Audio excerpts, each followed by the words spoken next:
بسم الله الرحمن الرحيم. الحمد لله رب العالمين، والصلاة والسلام على أشرف المرسلين سيدنا مولانا محمد صلى الله عليه وسلم. السلام عليكم ورحمة الله وبركاته. وحان هلكن كسلام يا دمان صومالي محمد ميرول بيتشوغان وحقاين نوغسي سعون دونا إن شاء الله قبايدي دينيغاها اتحاناها وحقاوي قمان تليلا إيبا كوغيا wuxuuna ka hadlayaa in alla ku geeyo meel walba geeridaadana eebe jaangooyo. wuxuuna ku bilaabmaya insha allah sidan: meel walbood tagtid, gees walbood guurayso, eebaa ku geeya.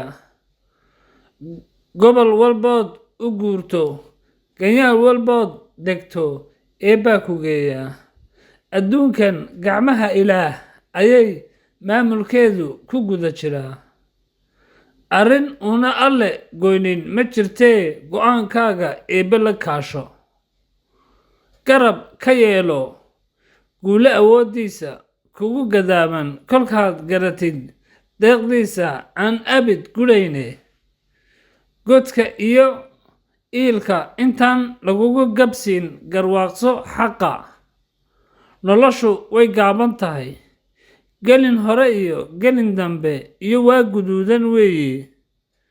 ma garan kartid goorta nafta lagaa goyne ama geygaad ku dhiman iyo xaaladaad ku guda jirto. geeridaada waa laga dul guux sheekayn uun. dadku gabiba way ku ilaabi goortiiba aad god gasho. waar hooy warkaagu wuu gu'i sida gudin geed lagu garaaco. gorfee hadda kala guroo u diyaargarow geeridaada. kol haddaan geeri aan ku dambayno maxaa inaga galay adduun. guulow noo gargaar hana guhaadin, khaatumada nagu guddoonsii. raxmaddaada goolaaftanka ahayn iyo guri jannada nooga yagleel. waad mahadsantii dhammaantiin. waxaan leeyahay aan garaadka ku hayno in adduunka laga dhiman insha allah walaalayaal.